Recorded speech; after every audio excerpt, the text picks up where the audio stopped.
It's 2020 and the next generation of consoles is just around the corner.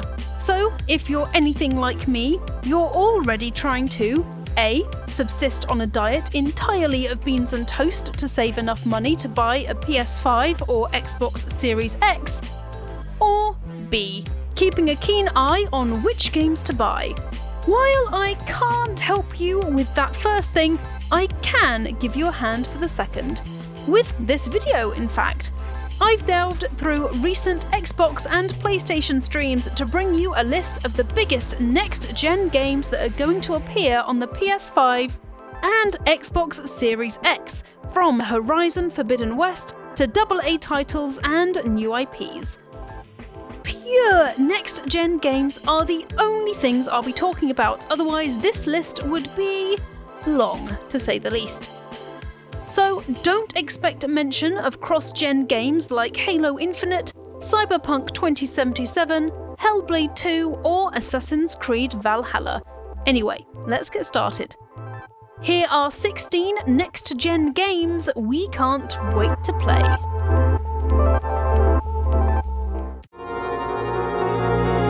I'll clear up some of the confusion around the PS5's Spider-Man Miles Morales right now. It's a standalone game, kind of similar in size and scope to Uncharted Lost Legacy. Bet you can't guess who it's about. Miles Morales takes centre stage in this eponymous title, learning how to become a hero in New York in the dead of winter. Harlem is host to a battle between an energy corporation, doubtless a shady one, and a technologically advanced criminal army, with Morales caught right in the middle trying to protect his neighbourhood. Different threats aren't the only thing that's, well, different from Morales, as his powers are a far cry from Parker's. He has bioelectricity and invisibility. Sign me up. Legendary armor, aka Valor Plates? Check. A civilization in ruin that only you can save? Check. You being the last order of Valorian knights with quite a lot of pressure on your considerable shoulders to challenge the mad god Macross? Check, check, check. Godfall isn't a looter-shooter, but a looter-slasher RPG due to come out on the PS5, with intense melee action for solo and multiplayer knights. Longswords, polearms, warhammers, greatswords and dual blades are all ready and waiting for you to master, and plunge them into Macross's heart. Or wherever mad gods are keeping their power nowadays.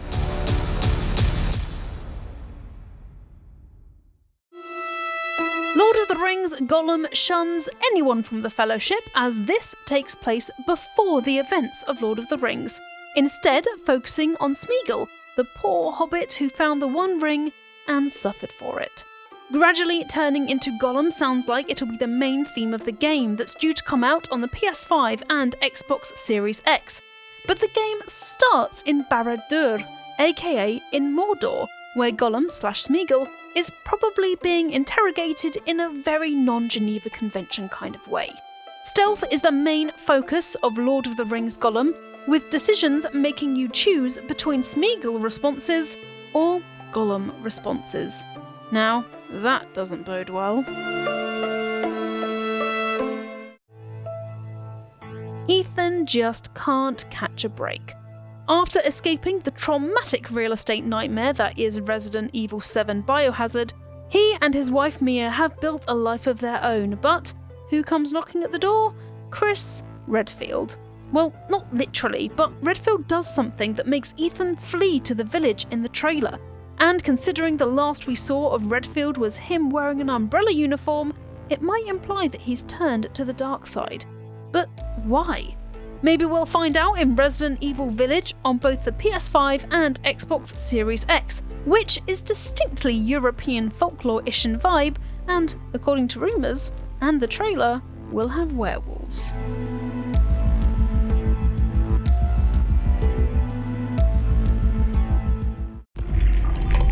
Bluepoint Games are remaking Demon's Souls from the ground up and enhancing it as they go, especially for the PS5.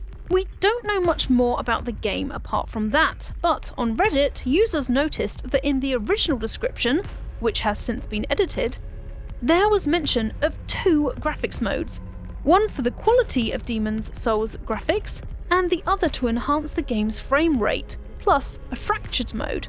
Fractured mode could mean that you play the game in its original quality, or could refer to an ultra-hard difficulty mode.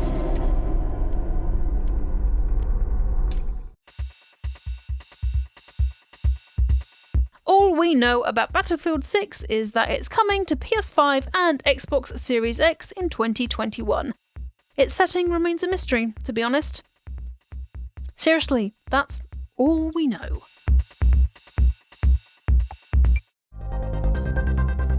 Horizon Forbidden West is coming to the PS5, and let me reel off all the things we know about it.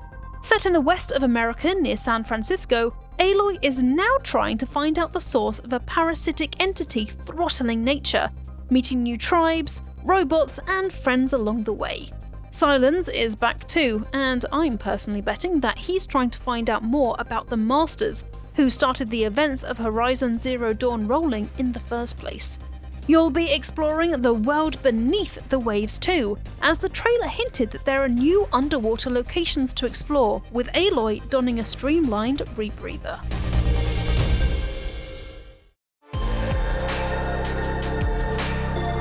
GHOSTWIRE Tokyo is coming to the PS5 sometime in the future, where you're one of the very few humans who survived 99% of Tokyo's population simply disappearing, at the same time supernatural creatures started to lurk around the neon-drenched streets. The burden of figuring out what happened to those thousands of absent people is on your shoulders alone, and along the way you'll get to harness spectral powers of your own in battle against the traditional Japanese creatures, claiming Tokyo for themselves. No pressure.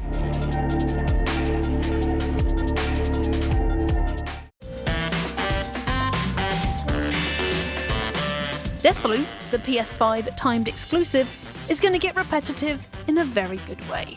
You're an assassin who is trying to eliminate their targets on a mysterious 60s-ish island, but every time you die, you retain full knowledge of what happened to you to get you offed and restart from the beginning. Easy, just learn the levels well enough to bypass those threats and kill. Right? Wrong. Because a rival assassin with a sniper rifle, possibly controlled by another player, is hunting you the whole time, with wits just as sharp as you and your knife. Deathloop is already one of the most stylish games coming to the PS5, and I can't wait to get killed over and over and over and over and over and over.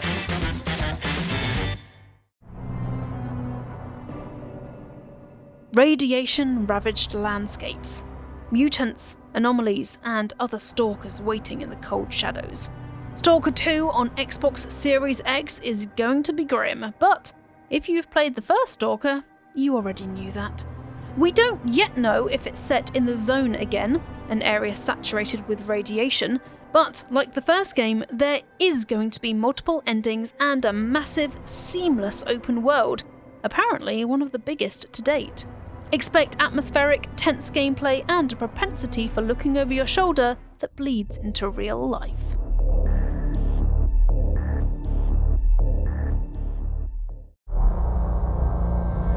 Fans of body horror and potential owners of the Xbox Series X, this one is for you. SCORN is very Geiger, with bodies of some alien creatures being reimagined to make you feel incredibly conscious of every organ in your body. Practically speaking, SCORN is an FPS horror game, as if you hadn't guessed that last bit already, and if you want more answers about the world, you'll just have to play it, as your character is also trying to figure out where they are, who they are, and what they're doing in a world as visceral as SCORN.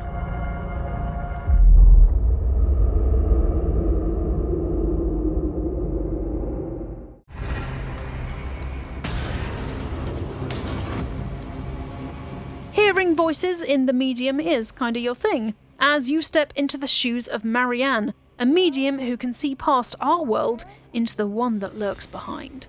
Travelling into the spirit realm is a key theme of the game, which is coming out on Xbox Series X, as it looks like you'll be able to jump into the spirit realm whenever you like. Dangers lurk in the spirit realm though, with it seeming like there's a monstrous representation of a murderer waiting there for you as you investigate a murder case involving an innocent, a gun, and someone tracking them through the forest. Expect the medium to get dark. FABLE is here! It's finally been announced as an Xbox Series X exclusive, but not as FABLE 4. Instead, it's simply FABLE. That means it's a new beginning for the series, unsurprising considering that past leaks suggest that the world where the events of the FABLE trilogy took place has been annihilated by the wish of a king who rebuilt the spire. FABLE has fairies, a first for the series, the usual tongue-in-cheek charm, and apart from that, it's an enigma so far. Will established characters like Teresa and Reva be reappearing, or is this a completely clean slate? We'll find out when we get more details from Playground Games, but until then, both you and I will have to try our very best to be patient. Somehow. Although Pragmata looked like a Kojima game initially, turns out that despite the massive lad in a white spacesuit, it's not. Whatever it's about remains a guessing game, but I'm assuming that this young girl has powers of some kind. There's an abandoned city, a see-through cat, Truman Show-like screens making the sky look like, well, the sky, and a whole lot of weird. Pragmata is coming to PS5 and Xbox Series X, and we'll have to wait just a bit longer to get an official confirmation about what the game is about.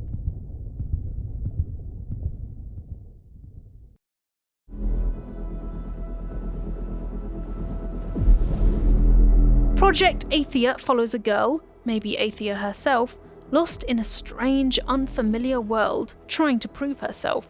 With lava dogs, weird eye-flying jellyfish things, and power over nature, or at least that's what it looks like, Project ATHIA looks like it's a lone wanderer sort of title, with the central character trying to figure out where she is and question the truths, devotions, and her own resolve along the way. Coming to PS5 at some point in the future, this looks like one to keep an eye out for.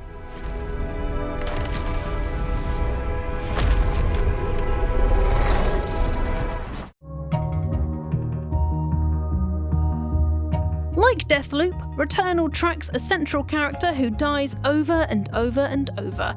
But, unlike Deathloop, every time you die, the alien world around you regenerates and changes. Set in a resolutely sci-fi world and due to be released on the PS5, Returnal is a roguelike third-person shooter with psychological horror elements, and looks like it'll have you trying to figure out how to survive and escape the planet. Good luck with that. And that's 16 next-gen games coming to the PS5 and Xbox Series X. If you liked the video and are now wincing at the cost of all these games you want to play, major same.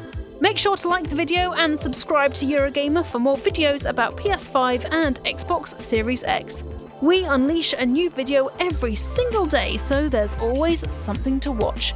Now, if you'll excuse me, I'm gonna go and console my bank account, which is crying at the thought of all the money that's gonna leave it when the PS5 and Xbox Series X comes out. See you next time.